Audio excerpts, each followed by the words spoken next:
Halo, salam damai sejahtera saya ucapkan kepada Anda sekalian yang pada hari ini bergabung bersama dengan saya. Saya Dr. Stephen Einstein Liao, Gembala Sidang dari Grafe, GBIA Grafe, Gereja Baptis Independen Alkitabiah Grafe. Dan Anda bersama dengan saya di dalam acara kita Mutiara Kebenaran. Ini bukan acara nyanyi-nyanyi, bukan acara ngerumpi, tapi ini adalah acara kita belajar firman Tuhan. Saya akan menjadi pengajar atau pemandu. Saya akan mencoba untuk membukakan arti dari firman Tuhan sesuai dengan apa yang saya sudah pelajari, dan saya akan mencoba untuk menarik keluar pelajaran-pelajaran yang penting bagi kita semua. Dan ya, saya berdoa Tuhan akan memampukan saya dan memampukan Anda sebagai pendengar untuk sampai kepada kebenaran firman Tuhan. Acara kita ini kita beri nama Mutiara Kebenaran karena sangat indah. Kebenaran itu indah bagaikan mutiara, bukan hanya indah tapi juga berharga, sangat berharga seperti mutiara, dan itu ada di dalam Alkitab, saudara yang kasih Tuhan. Alkitab, dan itulah sebabnya Alkitab menjadi fokus kita. Kadang-kadang kita akan berbicara atau mengaitkan apa yang tertulis dalam Alkitab dengan peristiwa di dunia atau sejarah atau lain sebagainya. Namun sekali lagi fokus utama ada pada firman Tuhan. Mutiara Kebenaran secara spesifik kita akan mengcover perjanjian lama. Jadi dari Kejadian sampai dengan Maleakhi. Kalau Anda baru saja bergabung dengan kita, Anda mungkin ketinggalan ya. Anda berkata, wah saya ketinggalan nih, saya tidak ikut dari Kejadian. Jangan khawatir, itu semua ada rekamannya. Dan saat ini Anda bisa mendengar Mutiara Kebenaran dengan banyak cara ya. Saya tidak tahu di masa depan, mungkin lebih banyak cara lagi. Tapi di tahun 2020 ini Anda bisa mendengarnya melalui radio. Ada radio Grafe sendiri, yaitu RBK. Kalau Anda di Jakarta, Radio Berita Klasik. Kalau Anda di daerah, bukan di Jakarta, bisa jadi ada radio-radio lain yang menayangkan Radio Berita Klasik. Saya tidak bisa memastikan, tapi Anda bisa juga mendengarkannya lewat internet, lewat app, lewat podcast, saudara yang kasih Tuhan. Dan kalau Anda ingin memiliki file-file ini secara permanen, Anda bisa juga mengorder lewat USB drive atau lain sebagainya dalam bentuk MP3 di Grafe. Anda hubungi Grafe, toko buku Grafe atau Grafe International Theological Seminary. Dan bagi Anda yang sudah bergabung dengan kita selama ini, Anda tahu bahwa kita sudah sampai di dalam Yosua pasal yang ke-8 untuk sesi yang satu ini. Jadi mari kita membuka Alkitab kita bersama. Yosua pasalnya yang ke-8. Dan kita akan membacanya, ada 35 ayat di sini. Sebelum kita mulai, kita akan berdoa terlebih dahulu, meminta pertolongan Tuhan yang sangat kita perlukan. Mari kita bersatu dalam doa. Bapa di surga, pada hari ini Tuhan, dengan hati yang penuh ucapan syukur, kami datang karena kami dapat belajar firman-Mu, kami dapat menarik pelajaran-pelajaran yang Engkau ingin kami dapatkan, dan kami berencana untuk melakukan itu. Kiranya Engkau yang menolong kami Tuhan, terutama di Yosua pasal 8, suatu kisah, suatu pelajaran yang indah bagi kami. Kami berdoa dalam nama Yesus Kristus. Amin. Ya, kita akan mulai membaca Yosua pasal 8 dan kita akan membahasnya. Coba kita lihat ayat 1, ayat 1 sampai dengan ayat 1 dan ayat 2 terlebih dahulu ya. Kemudian berfirmanlah Tuhan kepada Yosua, janganlah takut dan janganlah tawar hati, bawalah seluruh tentara dan bersiaplah, majulah ke Ai. Ketahuilah aku serahkan kepadamu raja negeri Ai, rakyatnya, kotanya, dan negerinya. Dan haruslah kau lakukan kepada Ai dan rajanya seperti yang telah kau lakukan kepada Yeriko dan rajanya. Hanya barang-barangnya dan ternaknya boleh kamu jarah. Suruhlah orang bersembunyi di belakang kota itu. Ya, jadi kita melihat di sini pasal 8 adalah follow up atau melanjutkan apa yang terjadi di pasal 7. Dan pasal 7 seperti sudah kita bahas di sesi sebelumnya adalah satu-satunya kali, satu-satunya peristiwa di mana orang Israel kalah. Ya, mereka kalah, mereka terpukul mundur di suatu kota yang kecil, yaitu kota Ai. Jadi ini adalah suatu hal yang sangat tidak diduga-duga, tetapi kita sudah bahas di sesi 7, mengapa mereka kalah. Dan itu adalah karena Tuhan tidak menyertai mereka dan karena dosa. Jadi masalah internal kita bahas, yang adalah dosa menyebabkan mereka kalah karena Tuhan tidak menyertai mereka. Dan di pasal 8 kita melihat di sini kelanjutannya, yaitu setelah masalah internal itu diselesaikan, jadi pihak yang bersalah yaitu Akan sudah ditemukan di pasal 7, kemudian dia mengaku akhirnya setelah dituding dituding hidungnya, dan Akan mengaku dan dia dihukum mati, dan masalahnya sudah selesai. Maka sekarang giliran Israel untuk menyelesaikan atau membalaskan kekalahan yang terjadi di pasal 7. Mereka harus menyerang Ai. Dan pasal 8 adalah suatu pelajaran yang indah, bagaimana untuk bangkit, bagaimana untuk menggapai kemenangan sekalipun jika sebelumnya kita pernah kalah, sebelumnya kita pernah mengalami kegagalan. Dan kita bicara secara rohani di sini ya, walaupun kita bisa menerapkannya kepada hal-hal lain juga, tapi terutama secara rohani.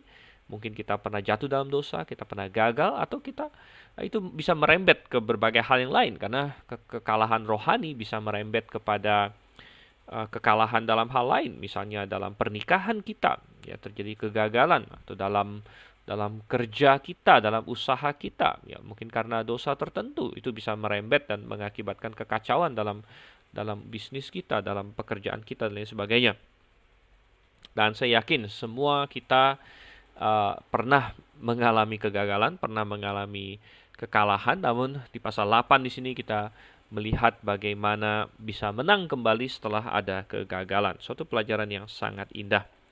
Dan beberapa hal sudah bisa kita lihat langsung di ayat 1 dan ayat 2 di sini. Kita melihat Tuhan berfirman kepada Yosua, janganlah takut dan janganlah tawar hati. Jadi ini adalah poin pertama. Tuhan menguatkan hati Yosua, dan kita ingat waktu Yosua kalah, waktu Israel kalah melawan Ai, Yosua begitu tawar hati. Dan itu sudah kita lihat di pasal 7 ayat 6, bagaimana Yosua mengoyakkan jubahnya. Dia duduk, dia berdoa, dia tersungkur di hadapan tabut Tuhan. Ya, karena apa? Ya, ini masalah hidup dan mati Israel. Bayangkan kalau misalnya tersiar kabar bahwa Israel kalah, dan kemudian bangsa-bangsa Kanaan, suku-suku di Kanaan, semuanya merasa bahwa mereka bisa menang melawan Israel, lalu mereka berkumpul bersatu menyerang Israel. Wah, bisa gawat sekali. Dan kalau Yosua tidak tahu alasan mengapa mereka kalah dan Tuhan tidak menyertai mereka, maka mereka akan dimusnahkan. Jadi oleh karena itu Yosua sangat tawar hati, dan kadang-kadang kekalahan bisa menyebabkan kita tawar hati. Kita bisa merasa kapok, kita bisa merasa wah saya tidak bisa menang dan lain sebagainya. Tetapi hal pertama yang harus kita teliti, hal pertama yang harus kita perhatikan kalau kita ingin bisa menang adalah kita perlu dikuatkan di dalam Tuhan, bahwa kemenangan itu bisa dicapai. Kadang-kadang ada orang yang sudah kalah begitu banyak kali, gagal begitu banyak kali, dia merasa bahwa kemenangan tidak bisa dicapai lagi. Dan itu benar kalau kita mengandalkan kedagingan kita. Itu benar kalau kita tidak memfaktorkan Tuhan. Tetapi jangan sampai iblis menipu kita atau diri kita menipu diri kita sendiri dengan berkata bahwa kita tidak bisa menang sama sekali. Di dalam Tuhan segala sesuatu dimungkinkan. Tidak ada yang mustahil bagi Tuhan. Oleh karena itu Tuhan berkata pada Yosua, janganlah takut dan janganlah tawar hati. Seringkali pertempuran yang terbesar adalah di dalam pikiran kita. Jadi that's the real battlefield, orang bilang ya. Medan pertempuran yang sesungguhnya ada di pikiran kita. Kalau di dalam pikiran kita berkata, saya tidak bisa, saya pasti kalah, saya gagal dan lain sebagainya, maka itu kemungkinan besar akan menjadi kenyataan. Tetapi kalau di dalam pikiran kita mengandalkan Tuhan, ya bukan dengan kesombongan, tapi kita berkata, dengan Tuhan aku bisa melakukannya, karena ya tentu ada dasarnya. Ya, dasarnya apa? Dasarnya satu, kita tahu kita sudah diselamatkan. Ini sangat penting sekali. Jadi bagi orang yang sudah diselamatkan ada suatu jaminan yang sangat indah. Kita bisa berkata, saya adalah anak Tuhan. Saya adalah orang yang sudah dikasih Tuhan, sudah menerima kasih Tuhan. Saya orang yang sudah lahir barukan. Saya adalah ahli waris bersama dengan Kristus. Jadi segala berkat saya miliki dan saya bisa dengan Tuhan. Ya, maka ada suatu perubahan pikiran di situ. Perubahan pikiran. Janganlah takut dan janganlah tawar hati. Sekalipun kita pernah kalah, namun kita bisa menang. Dalam pergumulan melawan dosa misalnya. Ya, kita kadang-kadang jatuh dalam dosa. Ada orang jatuh ke dalam dosa hawa nafsu. Ada orang jatuh ke dalam dosa macam-macam. Ada orang yang sulit untuk tidak berbohong. Ada orang yang sulit untuk menghilangkan pornografi dari hidupnya. Ya, atau ada orang yang sulit mengendalikan amarahnya. Namun, saudara kasih Tuhan, kita bisa berkata dalam Tuhan bisa memampukan saya untuk menang melawan dosa-dosa ini, dan kita harus seperti itu, ya. Oke, kemudian berikutnya apa lagi? Selain nomor 1, ada suatu penghiburan dari Tuhan, penguatan dari Tuhan. Tuhan bilang di ayat 1, bawalah seluruh tentara dan bersiaplah majulah ke Ai. Jadi disuruh membawa seluruh tentara. Dan ini kontras dengan di pasal 7 ketika mereka kalah. Kita masih ingat semacam scout lah ya, atau pasukan depan yang dikirim Yosua untuk mengintai Ai, melaporkan bahwa Ai ini kota yang kecil, tidak perlu kita bawa seluruh pasukan, hanya 2-3 ribu orang sudah cukup. Dan ya, apakah itu karena kesombongan, apakah karena itu sangat confident dan lain sebagainya, namun ternyata itu satu langkah yang memang salah, saudara Tuhan. Dan di pasal 8 di sini Tuhan menyuruh katanya apa? Bawalah seluruh tentara. Jadi ini memberikan kita pelajaran yang kedua. Untuk mendapatkan kemenangan, bukan saja kita perlu menguatkan diri di dalam Tuhan, kita perlu punya optimisme di dalam Tuhan, dan kita punya keyakinan bahwa Tuhan beserta dengan kita dan kita mampu melakukannya. Namun kita perlu juga istilahnya mengerahkan ya segenap usaha kita untuk mendapatkan kemenangan itu. Kalau kita memang ingin menang dalam pertempuran-pertempuran kita tidak boleh sombong. Kita tidak boleh tinggi hati, kita tidak boleh menganggap enteng masalah yang ada di depan kita. Di dalam Amsal ada satu ayat yang sangat bagus, Amsal 16 ayatnya yang ke-18. Dan waktu saya di Amerika, ini pertama kali saya terekspos ke ayat ini, jadi saya hafal versi bahasa Inggrisnya. Dibilang, pride goeth before destruction and a haughty spirit before a fall. Dalam bahasa Indonesianya dikatakan kecongkakan mendahului kehancuran, tinggi hati mendahului kejatuhan. Dan ketika kita mulai tinggi hati, kita mulai jatuh, saudara kasih Tuhan. Karena Tuhan tidak suka dengan kesombongan. Tuhan ingin kita terus rendah hati, termasuk dalam melakukan apa yang perlu kita lakukan di dalam perjuangan kita sehari-hari. Mari kita lakukan dengan sepenuh hati kita, apalagi untuk hal-hal yang penting. Ya, dan ada prinsip lain lagi, Kolose 3:23, ayat yang sangat indah, berkata, apapun juga yang kamu perbuat, perbuatlah dengan segenap hatimu, seperti untuk Tuhan, dan bukan untuk manusia. Jadi perbuatlah dengan segenap hatimu. Kalau ada sesuatu yang pantas kita lakukan, maka kita pantas melakukannya dengan sebaik-baiknya. Ya, kita tidak baik untuk setengah-setengah hati melakukan apapun, gitu. Ya, kalau sesuatu itu tidak pantas kita lakukan dengan sepenuh hati, ya mungkin kita perlu bertanya ulang, apakah memang pantas kita lakukan sama sekali, begitu. Jadi kita tidak boleh sombong. Banyak orang dia merasa dia sudah hebat, akhirnya dia tidak sepenuh hati. Tapi Tuhan bilang bawa seluruh pasukan. Walaupun Ai adalah kota yang kecil, ya, tapi kita pastikan kemenangan, gitu ya. Dan Tuhan bilang, ketahuilah, aku serahkan padamu raja negeri Ai, rakyatnya, kotanya, dan negerinya. Jadi sekali lagi penyertaan Tuhan sangat penting di sini ya. Ayat 2, dan haruslah kau lakukan kepada Ai dan rajanya seperti yang kau lakukan kepada Yeriko dan rajanya. Jadi artinya apa? Artinya harus ditumpas habis semuanya. Ya, harus diselesaikan, ditumpas. Dan ini mengajarkan, ini sebenarnya sama dengan poin yang tadi ya, dengan poin kedua, tapi bisa menambahkan bahwa melakukan apa-apa tidak boleh setengah-setengah. Mengalahkan Ai tidak boleh setengah-setengah, gitu. Tidak boleh dikalahkan setengah, setengahnya dibiarin, ya tidak bisa. Kita harus sepenuh tenaga, dan ya, ini mengajarkan kita dalam melakukan apapun kita harus sepenuh hati. Tapi ada satu poin yang menarik juga, setelahnya dikatakan, hanya barang-barangnya dan ternaknya boleh kamu jarah. Suruhlah orang bersembunyi di belakang kota itu. Jadi semua orang-orang Ai harus ditumpas habis, tetapi barang-barang dan ternaknya boleh kamu jarah. Dan ini berbeda dengan yang di Yeriko, karena di Yeriko semua barang tidak ada yang boleh diambil, ya, melainkan semuanya harus dimusnahkan, dibakar, dan yang tidak bisa dibakar seperti emas, perak, dan lain sebagainya, mereka harus taruh di dalam perbendaharaan rumah Tuhan. Tetapi untuk yang Ai, mereka boleh mengambil jarahan, gitu ya. Dan kalau kita pikir-pikir, semakin bodoh terlihat dosanya Akan yang di pasal 7. Karena Akan mencuri barang dari Yeriko. Padahal Tuhan bilang di Yeriko tidak boleh ambil barang. Tidak boleh ambil barang, ya. Dan tetapi Akan tidak sabar, dan dia tertarik, ya, dia tergoda. Kita sudah bahas di sesi lalu, dia melihat, dia mengingini, dia mengambil, ya. Oh, betapa bodohnya. Padahal saudara kasih Tuhan, kalau dia sabar saja, tidak berapa hari kemudian, tidak berapa waktu kemudian, mereka akan menyerang Ai, dan kemudian mereka bisa mengambil jarahan yang mereka inginkan. Nah, ini mengajarkan suatu prinsip yang sangat penting bagi kita, bahwa kita harus selalu menunggu waktu Tuhan. Menunggu waktu Tuhan, saudara kasih Tuhan. Ya, dan kita harus sabar, ya. Maksudnya apa? Bagaimana kita tahu kapan kita sabar, kapan kita harus bergerak? Ya, kadang-kadang kita harus bergerak cepat, kadang-kadang kita harus sabar, dan pedomannya adalah firman Tuhan. Kalau misalnya demi kita mau cepat, ya, kita melanggar firman Tuhan, nah ini tidak boleh. Itu berarti kita tidak menunggu waktu Tuhan. Nah, ini seperti Akan, ya, dia melihat ada jarahan, wah, dia mau nih, dia mau. Tapi kalau dia ambil, dia akan melanggar firman Tuhan. Ya, dia akan melanggar firman Tuhan. Dan dia ambil, dia langgar firman Tuhan, itu berarti dia tidak menanti-nantikan Tuhan. Ya, tidak menunggu waktu Tuhan. Ya, kadang-kadang kita berpikir, Tuhan, lama sekali Engkau.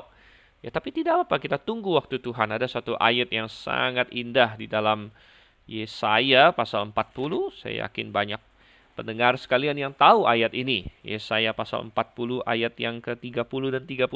Orang-orang muda menjadi lelah dan lesu, dan teruna-teruna jatuh tersandung. Tetapi orang-orang yang menanti-nantikan Tuhan mendapat kekuatan baru. Mereka seumpama raja wali yang naik terbang dengan kekuatan sayapnya. Mereka berlari dan tidak menjadi lesu. Mereka berjalan dan tidak menjadi lelah. Sekali lagi, ada waktunya kita bergegas. Saya tidak berkata bahwa kita letoy-letoy. Ada dalam bisnis, dalam pelayanan, di dalam kadang-kadang, wow, ini kesempatan baik, ya, kita masuk, ya, ada kesempatan penginjilan, kita masuk dan sebagainya.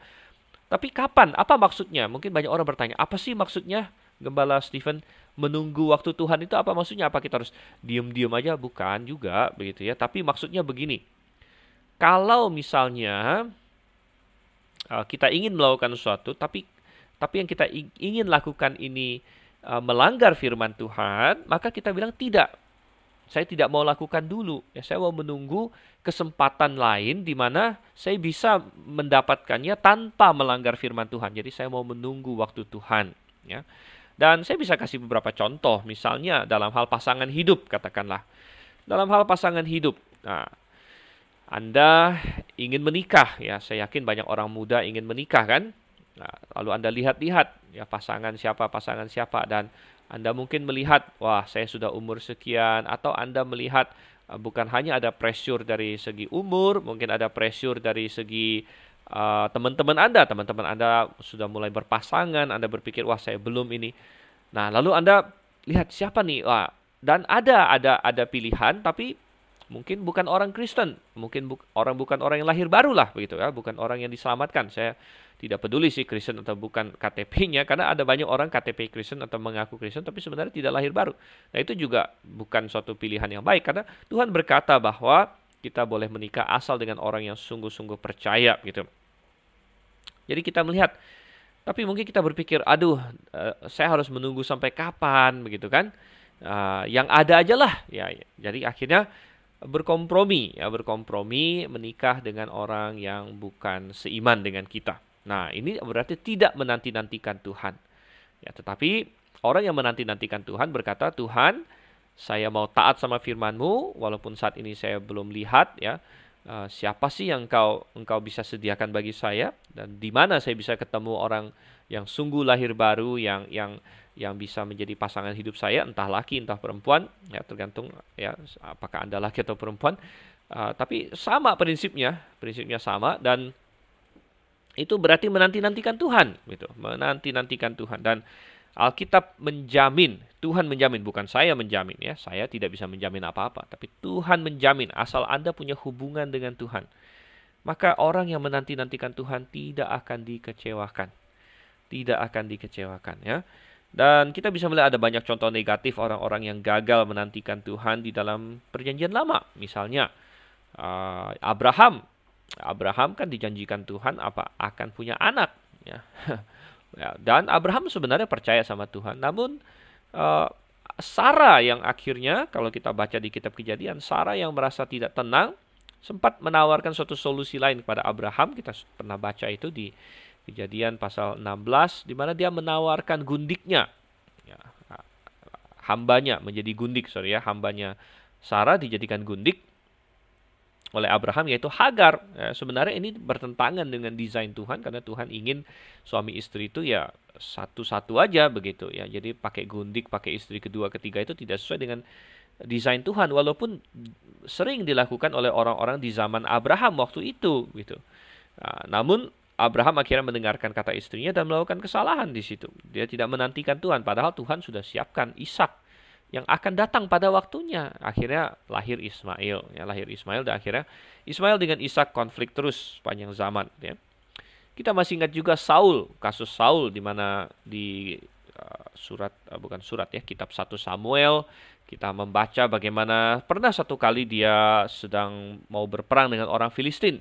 Sebelum berperang dia mau minta berkat dari Tuhan, mau memberikan atau mempersembahkan suatu korban bakaran. Dia tunggu Samuel, dan ketika waktu yang ditentukan sudah tiba dan ada banyak pressure karena orang Filistin ya makin dekat, dan kemudian tentaranya ada yang sudah mulai ketakutan, mulai lari, dan begitu Samuel dianggap oleh Saul telat sedikit saja, Saul sudah tidak tahan, dan akhirnya dia mempersembahkan korban itu sendiri yang bertentangan dengan firman Tuhan. Dan ternyata tidak lama setelah dia mempersembahkan, Samuel datang ya. Jadi jangan kita lebih baik menantikan Tuhan. Seringkali ketika kita melanggar firman Tuhan, nanti ternyata tidak lama kemudian ternyata yang sudah Tuhan siapkan datang. Jadi betapa kita akan gigit jari seperti Akan ya, tapi Akan sudah tidak bisa gigit jari karena dia sudah mati. Mestinya kalau dia bisa lihat, kalau dia sabar saja ya, mungkin hanya lewat seminggu atau lewat berapa waktulah setelah mereka mengalahkan Yeriko, mereka akan mengalahkan Ai dan bisa mendapat jarahan sekehendak hati mereka gitu ya. Kita baca lagi sekarang ayat 3. Ayat 3 kita baca dulu. Lalu bersiaplah Yosua beserta seluruh tentara untuk pergi ke Ai. Yosua memilih 30.000 orang pahlawan-pahlawan yang gagah perkasa, maka disuruhnya pergi pada waktu malam. Dan kepada mereka diperintahkannya, katanya, ketahuilah kamu harus bersembunyi di belakang kota itu untuk menyerangnya. Janganlah terlalu jauh dari kota itu, dan bersiap-siaplah kamu sekalian. Aku dan semua orang yang bersama-sama dengan aku akan mendekati kota itu. Apabila mereka keluar menyerbu kami seperti yang pertama kali, maka kami akan melarikan diri dari hadapan mereka. Jadi mereka akan keluar menyusul kami sehingga kami memancing mereka jauh dari kota itu, sebab mereka akan berkata, orang-orang itu melarikan diri dari hadapan kita seperti yang pertama kali. Jika kami melarikan diri dari hadapan mereka, maka kamu harus bangun dari tempat persembunyianmu itu untuk menduduki kota itu, dan Tuhan Allahmu akan menyerahkannya ke dalam tanganmu. Segera setelah kamu merebut kota itu, haruslah kamu membakarnya. Sesuai dengan firman Tuhan, kamu harus melakukan semuanya itu. Ingatlah, itulah perintahku kepadamu. Demikianlah Yosua menyuruh mereka pergi. Lalu berjalanlah mereka ke tempat persembunyian dan tinggal di antara Betel dan Ai, di sebelah barat Ai. Tetapi Yosua bermalam di tengah-tengah rakyat pada malam itu. Keesokan harinya Yosua bangun pagi-pagi. Lalu diperiksanyalah barisan bangsa itu, dan berjalanlah ia maju beserta para tua-tua orang Israel di depan bangsa itu ke Ai. Juga seluruh tentara yang bersama-sama dengan dia berjalan maju, mereka maju mendekat, lalu sampai ke tentangan kota itu. Kemudian berkemahlah mereka di sebelah utara Ai, sehingga lembah itu ada di antara mereka dan Ai. Yosua telah mengambil kira-kira 5.000 orang, lalu disuruhnya mereka bersembunyi di antara Betel dan Ai di sebelah barat kota itu. Beginilah rakyat itu diatur. Seluruh tentara itu di sebelah utara kota dengan barisan belakang di sebelah barat kota. Pada malam itu berjalanlah Yosua melalui lembah itu. Oke, kita lanjut dulu deh. Pagi-pagi ketika Raja Negeri Ai melihat hal itu, maka ia dan seluruh rakyatnya, orang-orang kota itu, segera keluar berperang menyerbu orang Israel. Kelereng di seberang dataran itu, raja itu tidak tahu bahwa ada orang bersembunyi di belakang kota. Yosua dan seluruh orang Israel itu berlaku seolah-olah dipukul mundur oleh mereka, lalu melarikan diri ke arah padang gurun. Sebab itu semua orang yang ada di kota dikerahkan untuk mengejar orang Israel. Maka mereka mengejar Yosua sehingga makin jauhlah mereka terpancing dari kota. Seorang pun tidak tertinggal lagi di Ai dan Betel yang tidak keluar memburu orang Israel. Mereka meninggalkan kota itu terbuka karena mereka mengejar orang Israel. Lalu berfirmanlah Tuhan kepada Yosua, acungkanlah lembing yang ada di tanganmu ke arah Ai, sebab aku menyerahkan kota itu ke dalam tanganmu. Maka Yosua mengacungkan lembing yang di tangannya ke arah kota itu. Ketika diacungkannya tangannya, maka segeralah bangun orang-orang yang bersembunyi itu dari tempatnya. Mereka berlari memasuki kota, merebutnya, lalu segera membakar kota itu. Ketika orang Ai berpaling menoleh ke belakang, maka tampaklah asap kota itu naik membubung ke langit. Mereka tidak sempat melarikan diri kemanapun juga, sebab rakyat yang tadinya lari ke padang gurun berbalik melawan pengejar-pengejarnya. Ketika Yosua dan seluruh Israel melihat bahwa orang-orang yang bersembunyi itu telah merebut kota dan bahwa asap kota itu naik membubung, berbaliklah mereka lalu menewaskan orang-orang Ai. Sementara itu juga keluar orang-orang Israel yang lain dari dalam kota menyerbu orang-orang Ai, sehingga terjepit di tengah-tengah orang Israel itu, yang ini dari sini dan yang itu dari sana. Orang-orang Ai ditewaskan, sehingga seorang pun dari mereka tidak ada yang dibiarkan terlepas atau luput. Tetapi Raja Ai ditangkap mereka hidup-hidup dan dihadapkan kepada Yosua. Segera sesudah orang Israel selesai membunuh seluruh penduduk kota Ai di padang terbuka kemana orang Israel mengejar mereka, dan orang-orang ini semuanya tewas oleh mata pedang sampai orang yang penghabisan, maka seluruh Israel kembali ke Ai dan memukul kota itu dengan mata pedang. Jumlah semua orang yang tewas pada hari itu, baik laki-laki maupun perempuan, ada 12.000 orang, semuanya orang Ai. Dan Yosua tidak menarik tangannya yang mengacungkan lembing itu sebelum seluruh penduduk kota Ai ditumpasnya. Hanya ternak dan barang-barang kota itu dijarah oleh orang Israel sesuai dengan firman Tuhan yang diperintahkannya kepada Yosua. Yosua membakar Ai dan membuatnya menjadi timbunan puing untuk selama-lamanya, menjadi tempat yang tandus sampai sekarang. Dan Raja Ai digantungnya pada sebuah tiang sampai petang. Ketika matahari terbenam, Yosua memerintahkan orang menurunkan mayat itu dari tiang, lalu dilemparkan di depan pintu gerbang kota. Kemudian didirikan oranglah di atasnya suatu timbunan batu yang besar yang masih ada sampai sekarang. Oke, jadi kita sudah membaca sampai ayat 29. Jadi kisah tentang pertempuran Ai sudah kita baca semuanya. Dan kita melihat bagaimana Israel membalaskan kekalahan mereka, di mana di pasal 7 mereka kalah dan sejumlah orang mati, 36 ya, apa 36 orang mati. Tapi di sini mereka membalaskannya dan mereka mengalahkan Ai. Tapi beberapa hal yang bisa kita pelajari di sini ya. Pertama, bagaimana Yosua menggunakan taktik di sini. Taktik yaitu dia suruh ada sebagian orang untuk bersembunyi, untuk membuat suatu istilah bahasa Inggrisnya ambush atau perangkap ya, perangkap. Jadi kalau kita membaca ada beberapa detail yang kadang-kadang dipertanyakan orang, karena di ayat 3 dikatakan Yosua memilih 30.000 orang untuk bersembunyi, sedangkan di ayat 12 dikatakan ada 5.000 orang katanya ya disuruh bersembunyi. Dan ada yang bertanya, yang benar ini 30.000 atau 5.000 begitu. Dan ada beberapa penafsiran, ada yang berkata bahwa 30.000 itu total jumlah pasukan, 5.000 yang disuruh bersembunyi ya. Namun apakah benar demikian? Sedangkan tadi di ayat 1 kan dikatakan mereka membawa seluruh pasukan. Sehingga ada juga yang berkata bukan, melainkan ada 2 perangkap begitu. Jadi ada seluruh pasukan Kemudian ada 30.000 sebagai orang kelompok pertama yang bersembunyi, ada 5.000 lagi kelompok lain yang bersembunyi. Jadi ada dua kelompok yang bersembunyi gitu. Satu 30.000, satu 5.000. Sedangkan Yosua bersama dengan pasukan utama gitu ya. Detail ini tidak terlalu penting sih untuk pelajaran kita, karena ini pertempuran sudah terjadi lama sekali. Jadi detail-detailnya ya tidak relevan sebenarnya, atau maksudnya tidak penting bagi kita ya, karena Alkitab memang tidak dituliskan untuk memberikan semua detailnya gitu. Kita tidak dikasih tahu misalnya senjata apa yang dipakai ya, kemudian segala macam, banyak hal yang kita tidak dikasih tahu. Jadi kalau ada hal-hal yang ya sedikit kurang jelas ya, itu karena memang bukan itu fokus utama teks gitu kan.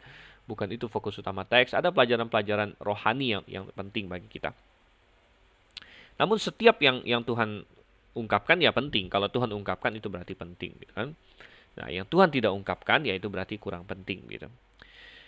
Jadi yang lebih penting untuk kita pelajari adalah bahwa Yosua menggunakan suatu taktik di sini. Dan ini memberikan suatu pelajaran yang indah bagi kita, yaitu bahwa kalau kita yakin Tuhan beserta dan kita meminta pertolongan Tuhan, bukan berarti kita harus pasif, tapi kita juga harus aktif. Ya, kita harus menggunakan segala daya upaya kita berusaha intinya. Ya, berusaha menggunakan energi kita, tenaga kita, termasuk mungkin taktik pemikiran, strategi, semuanya perlu begitu. Ya, jadi tidak konflik ya, tidak kontradiksi bahwa kita berkata, oh saya mengandalkan Tuhan, saya bergantung sama Tuhan. Sambil pada saat yang sama kita merancang, kita berpikir keras, ya, kita menaruh perhatian dan kita membuat strategi dan taktik. Ya, itu tidak kontradiksi, karena ada sebagian orang berpikir kalau kita mengandalkan Tuhan maka ya udah kita diam-diam aja, ongkang-ongkang kaki, kita nggak perlu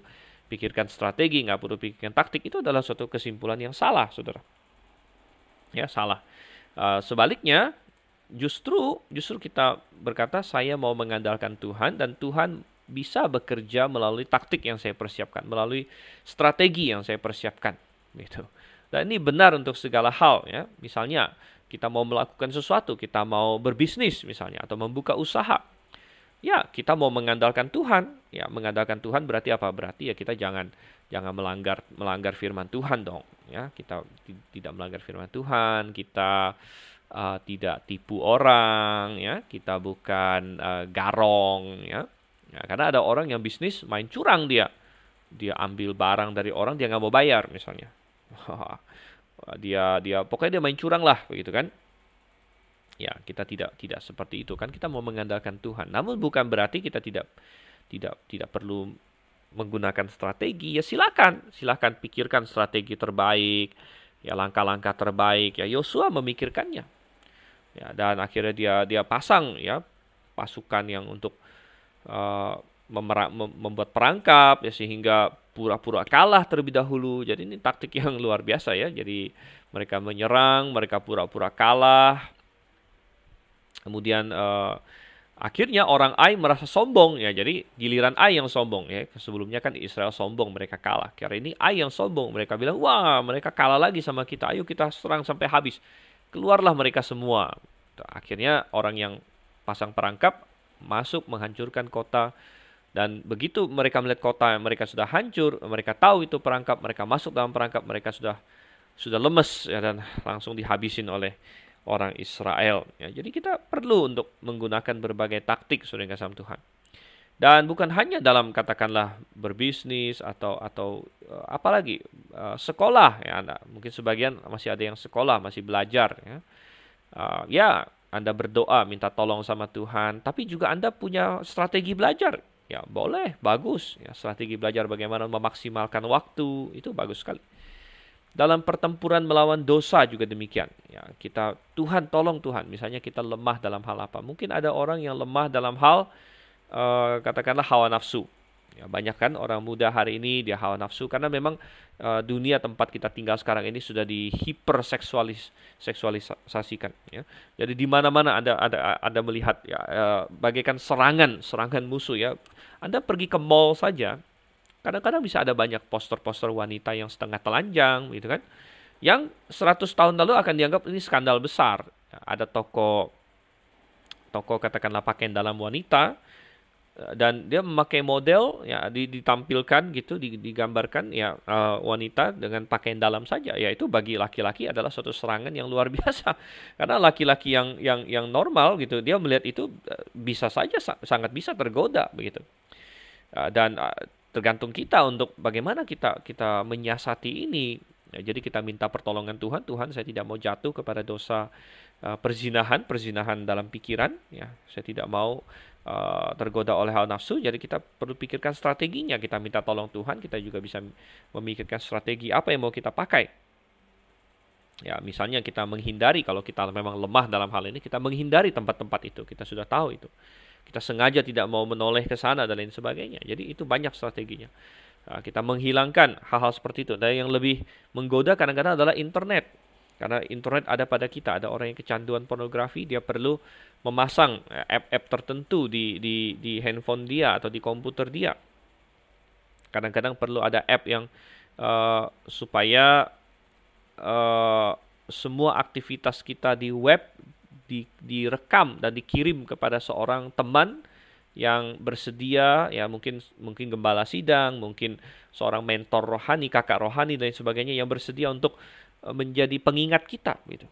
Jadi kalau kita ada buka-buka situs yang nggak benar, ketahuan sama ini orang lain begitu. Jadi ada app-app seperti itu namanya app accountability ya. Jadi itu suatu taktik yang sangat bagus untuk bisa melawan pornografi dan lain sebagainya. Jadi sambil kita meminta pertolongan Tuhan, sambil kita bekerja, berusaha. Ya, jadi ora et labora ini sangat penting sekali untuk dipelajari. Jangan kita lari ke ekstrim manapun. Ada orang yang kerja keras, ya, tapi tidak mengandalkan Tuhan. Itu sama juga bohong. Ya, itu berlaku bagi dia apa yang dikatakan di dalam Mazmur pasal 127. Dan Tuhan berkata di sini di Mazmur 127, saya bukakan dulu. Jikalau bukan Tuhan yang membangun rumah, sia-sialah usaha orang yang membangunnya. Jikalau bukan Tuhan yang mengawal kota, sia-sialah pengawal berjaga-jaga. Sia-sialah kamu bangun pagi-pagi dan duduk-duduk sampai jauh malam. Dan makan roti yang diperoleh dengan susah payah, sebab ia memberikannya pada yang dicintainya pada waktu tidur. Ayat ini bukan ingin mengatakan bahwa kita tidak perlu berusaha, karena ada banyak ayat lain yang menyuruh kita berusaha. Namun ayat ini berkata bahwa kalau tanpa Tuhan, maka sia-sia semua usaha kita. Oke, dan kita melihat di sini, akhirnya kota itu dikalahkan oleh Yosua. Semuanya ditumpas, ya. Dan Raja Ai ditangkap hidup-hidup. Ya. Namun kemudian dia juga dihukum mati. Ya, ini sekali lagi adalah hukuman Tuhan atas suku-suku yang sangat jahat di sini, suku-suku Kanaan yang telah jauh menyimpang dari Tuhan. Tuhan sudah kasih mereka kesempatan bertobat lama sekali, namun mereka tidak mau bertobat. Dan Raja Ai digantung. Dan dikatakan di sini ayat 29, Raja Ai digantung sampai petang. Lalu ketika matahari terbenam, Yosua memerintahkan orang menurunkan mayat itu. Dan ini suatu detail yang menarik, yaitu memperlihatkan bagaimana Yosua taat sama firman Tuhan. Dan ini kembali adalah salah satu kunci dari kemenangan juga, yaitu taat kepada firman Tuhan. Ya. Kalau kita baca dari ayat 1, memang Yosua menunjukkan dirinya taat sama firman Tuhan.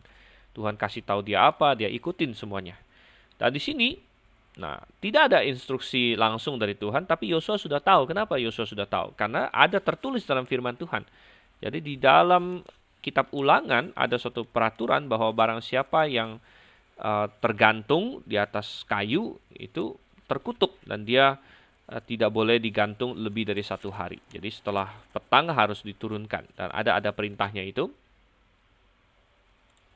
Yaitu di Ulangan pasal 21, ya, 21 ayat 22 dan 23. Jadi orang yang dihukum mati digantung itu tidak boleh dibiarkan semalam-malaman ini mayatnya. Dan Yosua menunjukkan diri dia taat sama firman Tuhan, bukan hanya pada firman Tuhan yang lisan yang dia dengar, tapi kepada firman yang sudah tertulis. Nah, ini sangat penting bagi kita karena hari ini kita tidak mencari firman Tuhan yang lisan lagi begitu. Kita tidak, Tuhan, apa ya perintahmu ya?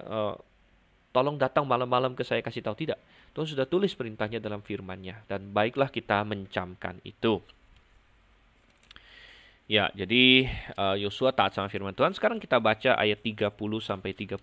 Ini perikop terakhir dari pasal ini. Pada waktu itulah Yosua mendirikan mezbah di Gunung Ebal bagi Tuhan Allah Israel seperti yang diperintahkan Musa, hamba Tuhan kepada orang Israel menurut apa yang tertulis dalam kitab hukum Musa, suatu mezbah dari batu-batu yang tidak dipahat, yang tidak diolah dengan perkakas besi apapun. Di atasnya lah mereka mempersembahkan korban bakaran kepada Tuhan dan mengorbankan korban keselamatan. Dan di sanalah di atas batu-batu itu dituliskan Yosua salinan hukum Musa yang dituliskannya di depan orang Israel. Seluruh orang Israel, para tua-tuanya, para pengatur pasukannya dan para hakimnya berdiri sebelah menyebelah tabut berhadapan dengan para imam yang memang suku Lewi, para pengangkat tabut perjanjian Tuhan itu, baik pendatang maupun anak negeri. Setengahnya menghadap ke Gunung Gerizim dan setengahnya lagi menghadap ke Gunung Ebal. Seperti yang dahulu diperintahkan oleh Musa, hamba Tuhan, apabila orang memberkati bangsa Israel. Lanjut ayat 34. Sesudah itu dibacakannya lah segala perkataan hukum Taurat, berkatnya dan kutuknya sesuai dengan segala apa yang tertulis dalam kitab hukum. Tidak ada sepatah kata pun dari segala apa yang diperintahkan Musa yang tidak dibacakan oleh Yosua kepada seluruh jemaah Israel dan kepada perempuan-perempuan dan anak-anak dan kepada pendatang yang ikut serta. Oke, jadi melanjutkan tadi poin terakhir kita bahwa Yosua mentaati atau menaati hukum Tuhan yang ada padanya, hukum Musa, dan dia tidak membiarkan mayat Raja Ai digantung. Dan ayat 30-35 adalah contoh lain ketaatan dia kepada hukum Musa. Karena apa yang dia lakukan di sini menggenapi perintah Musa atau perintah Tuhan ya melalui Musa di dalam Ulangan pasal 27 dan 28. Dan di situ dikatakan bahwa ketika orang Israel masuk ke Kanaan, mereka harus mengucapkan berkat dan kutuk di Gunung Ebal dan Gunung Gerizim. Jadi setengah suku diatur berdiri di setengah suku-suku ya, jadi 6 suku di Ebal, kemudian sisanya di Gerizim, kemudian mereka saling menyahut berkat dan menyahut kutuk begitu. Dan ya, ini adalah suatu contoh di mana Yosua melakukan dan menggenapi hal ini. Sebenarnya di dalam hukum Musa tidak diharuskan kapan mereka melakukan ini. Jadi kalau misalnya ada orang yang tidak begitu peduli, dia mungkin berkata, ya kapan-kapan sajalah gitu kan. Tunggu kita selesai menguasai Kanaan dulu, dan mereka bisa membuat banyak alasan kan, masih banyak kota-kota lain yang belum dikalahkan, dan kalau kita melakukan ini bisa membuka peluang bagi mereka untuk menyerang kita. Intinya ada banyak alasan yang bisa dilakukan.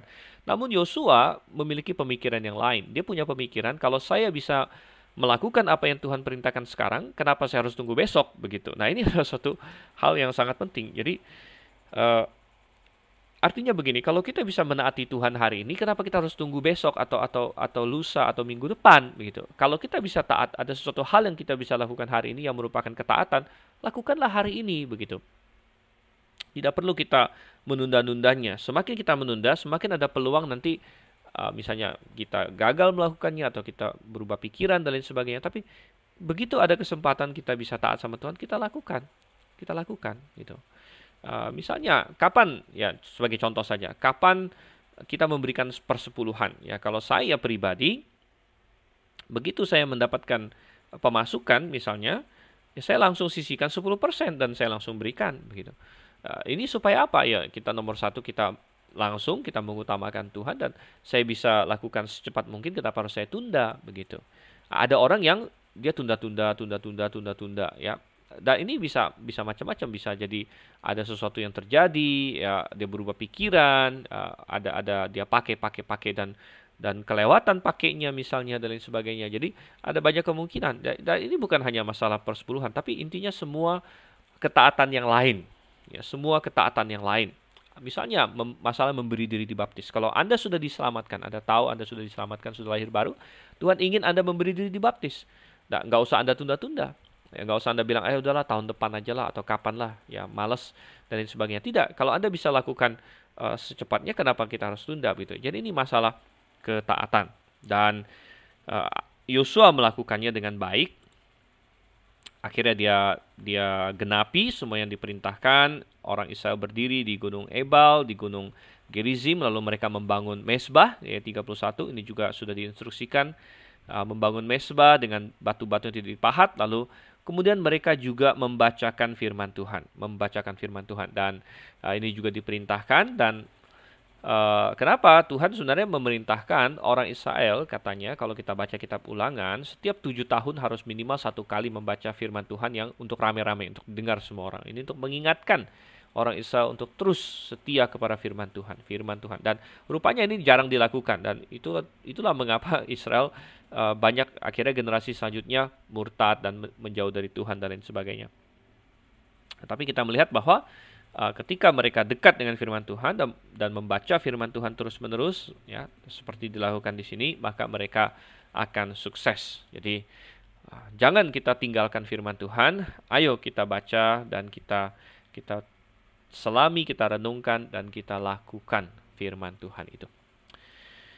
Oke, baik. Jadi saya rasa sampai di sini pembahasan kita pada hari ini. Mari kita bersatu dalam doa. Terima kasih Tuhan untuk kasih setia pada kami. Engkau yang kiranya tolong supaya kami belajar dari banyak hal yang dilakukan Yosua. Ya, dia tadinya kalah, orang Israel kalah, tapi kemudian akhirnya dia mendapatkan kemenangan karena Engkau menguatkannya, karena dia rendah hati, dan dia melakukan dengan sepenuh tenaganya, dan dia juga berdoa sambil berusaha Tuhan, dan berjalan sesuai dengan firman-Mu. Bantu kami untuk melakukan semua itu. Kami berdoa dalam nama Yesus Kristus. Amin. Ya, dan jika Anda merasa diberkati oleh pembahasan kita, jangan lupa nomor 1, lakukan firman Tuhan ya. Jangan cuma didengar, tapi praktekkan dalam hidup ini. Dan nomor 2, Anda bisa memberitahu teman-teman Anda, keluarga Anda tentang program Mutiara Kebenaran kita, dan Anda bisa melakukannya dengan baik. Dan kalau Anda ingin belajar lebih dalam lagi firman Tuhan, Anda bisa belajar di Grace International Theological Seminary, di mana saya mengajar. Juga ada Dr. Suento Liao dan dosen-dosen lain yang sangat mumpuni. Oke, akhir kata saya akan pamit, dan kita akan berjumpa kembali di sesi selanjutnya jika Tuhan berkenan. Nah, moga-moga Dia segera datang tentunya dan mengangkat kita ke angkasa. Maranatha.